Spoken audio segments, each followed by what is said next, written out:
Hi all, അസ്സലാമു അലൈക്കും. Welcome back to my channel. ഇന്ന് ഞാൻ വന്നിരിക്കുന്നത് ഒരു വെറൈറ്റി ആയിട്ടുള്ള മുട്ടക്കറിയുടെ റെസിപ്പിയുമായിട്ടാണ്.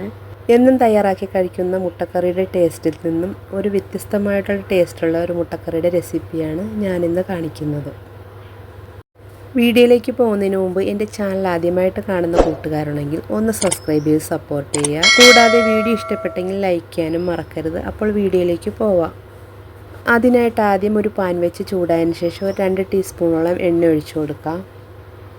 എണ്ണയൊന്ന് ചൂടാകുമ്പോഴത്തേക്ക് ഒരു 1/4 ടീസ്പൂണോളം മുളക് പൊടി ഇട്ട് കൊടുക്കാം. എന്നിട്ട് ഈ മുളക് പൊടി ഒന്ന് മിക്സ് ചെയ്ത് കൊടുക്കാം. മുളക് പൊടിയുടെ പച്ച മണം മാറുമ്പോഴത്തേക്ക് നമ്മൾ പുഴുങ്ങി വെച്ചിരിക്കുന്ന 3 മുട്ട ഇതിലേക്ക് ഇട്ട് കൊടുക്കാം. ഇനി ഇതൊന്ന് നന്നായിട്ടൊന്ന് വഴറ്റി കൊടുക്കാം. ഈ പൊടിയൊന്ന് മുട്ടയിലൊന്ന് യോജിക്കുന്നവരെ നന്നായിട്ടൊന്ന് മിക്സ് ചെയ്ത് യോജിപ്പിച്ചെടുക്കാം. അതിനുശേഷം ഈ എണ്ണയിൽ നിന്ന് കോരി മാറ്റാം. ഇനി ഇതേ പാനിൽ കുറച്ചും കൂടെ എണ്ണ ഒഴിച്ച് ചൂടായതിന് ശേഷം ഇതിലേക്ക് ഒരു ചെറിയ കഷ്ണം പട്ട, 2-3 ഗ്രാമ്പൂ, 2 ഏലക്ക, സ്വല്പം സാജീരകവും കൂടെ ചേർത്ത് കൊടുക്കാം. ഇത് നന്നായിട്ട് മിക്സ് ചെയ്തൊന്ന് മൂത്ത് വരുമ്പോഴത്തേക്ക് ഒരു വലിയ സവോള ചെറുതായി കട്ട് ചെയ്തും കൂടെ ഇതിലേക്ക് ഇട്ട് കൊടുക്കാം. ഇതിലേക്ക് സ്വല്പം ഉപ്പും കൂടെ ചേർത്തതിന് ശേഷം ഇതൊന്ന് നന്നായിട്ട് വഴറ്റി കൊടുക്കാം. സവോള ഒന്ന് ചെറുതായിട്ട് വഴന്ന് വരുമ്പോഴത്തേക്ക് ഇതിലേക്ക് 2 പച്ചമുളക് കട്ട് ചെയ്തും കൂടെ ഇതിലേക്ക് ഇട്ട് കൊടുക്കാം. പച്ചമുളകും കൂടെ ചേർത്ത് നന്നായിട്ടൊന്ന് വഴറ്റി കൊടുക്കാം. ഇനി ഇതിലേക്ക് ഒരു 1/2 ടീസ്പൂണോളം ഇഞ്ചി വെളുത്തുള്ളി ചതച്ചതാണ്, അതും കൂടെ നമുക്കിതിലേക്ക് ഇട്ടൊന്ന് വഴറ്റിയെടുക്കാം. സവോളയും പച്ചമുളകും ഇഞ്ചി വെളുത്തുള്ളിയൊക്കെ നന്നായിട്ടൊന്ന് വഴന്ന് വരുമ്പോൾ പൊടികൾ ചേർത്ത് കൊടുക്കാം. ഒരു 1/4 ടീസ്പൂണോളം മഞ്ഞൾപ്പൊടിയും 1/4 ടീസ്പൂൺ പെരുംജീരകപ്പൊടിയും കൂടെ ചേർത്ത് കൊടുക്കാം. ഒരു 1/2 ടീസ്പൂണോളം പിരിയമുളക് പൊടിയും 3/4 ടീസ്പൂൺ മല്ലിപ്പൊടിയും കൂടെ ഇതിലേക്ക് ചേർത്ത് കൊടുക്കാം.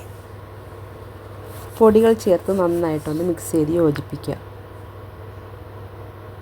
പൊടികളുടെ പച്ചമണം മാറി പൊടിയൊന്ന് മൂത്ത് വരുമ്പോഴത്തേക്ക് ഇതിലേക്ക് തക്കാളി പേസ്റ്റും കൂടെ ചേർത്ത് കൊടുക്കാം. ഒരു തക്കാളി ഞാൻ മിക്സിക്കകത്തിട്ട് നല്ലതുപോലെ അടിച്ചെടുത്തതാണ്. അതിനുശേഷം നന്നായിട്ട് മിക്സ് ചെയ്ത് കൊടുക്കാം. നന്നായി മിക്സ് ചെയ്ത തക്കാളിയിലുള്ള വെള്ളമയം ഒന്ന് വറ്റി വരുമ്പോഴത്തേക്ക് ഇതിലേക്ക് ഗ്രേവിക്ക് ആവശ്യമായിട്ടുള്ള വെള്ളവും കൂടെ ചേർത്ത് കൊടുക്കാം. ഇതിന് നന്നായിട്ട് മിക്സ് ചെയ്തതിന് ശേഷം ഇതൊന്ന് തിളപ്പിക്കണം. ഇപ്പോൾ ഇത് നന്നായിട്ടൊന്ന് തിളച്ച് വന്നിട്ടുണ്ട്. ഒരു 5-8 കാഷ്നട്ട് വെള്ളത്തിലിട്ട് കുതിർത്തതിന് ശേഷം ഒന്ന് അരച്ചെടുത്തതാണ്. ഇതും കൂടെ നമുക്കിതിലേക്ക് ഒഴിച്ചു കൊടുക്കാം. കാഷ്നട്ട് പേസ്റ്റ് ചേർത്തതിന് ശേഷം ഇത് നന്നായിട്ട് മിക്സ് ചെയ്തൊന്ന് യോജിപ്പിച്ച് കൊടുക്കാം. ഇനി ഈ ഗ്രേവി ഒന്ന് തിളക്കാറായി വരുമ്പോഴത്തേക്ക് നമ്മൾ എടുത്തു വെച്ചിരിക്കുന്ന മുട്ട ഇതിലേക്ക് ഇട്ട് കൊടുക്കാം. മുട്ട ചേർത്തതിന് ശേഷം ഈ ഗ്രേവി ഒന്ന് തിക്കായി വരുമ്പോഴത്തേക്ക് ഇതിലേക്ക് ഒരു 1/4 ടീസ്പൂണോളം പൊടിച്ച മസാലയാണ് ഞാൻ ചേർത്ത് കൊടുക്കുന്നത്. ഗരം മസാല പൊടി ചേർത്തതിന് ശേഷം നന്നായിട്ടൊന്ന് മിക്സ് ചെയ്ത് കൊടുക്കാം. അതിനുശേഷം കുറച്ച് കറിവേപ്പില ഇതിലേക്ക് ഇട്ട് കൊടുക്കാം. ഇനി ഫ്ലെയിം ഓഫാക്കാം. അപ്പോൾ ഇത്രയേ ഉള്ളൂ. വളരെ ടേസ്റ്റി ആയിട്ടും സിമ്പിളായിട്ടും തയ്യാറാക്കാൻ പറ്റുന്ന ഒരു മുട്ടക്കറിയാണ്. ചപ്പാത്തി, പൊറോട്ട, അപ്പം, ഇടിയപ്പത്തിൻ്റെ കൂടെ നല്ലൊരു കോമ്പിനേഷനാണ് ഈ കറി.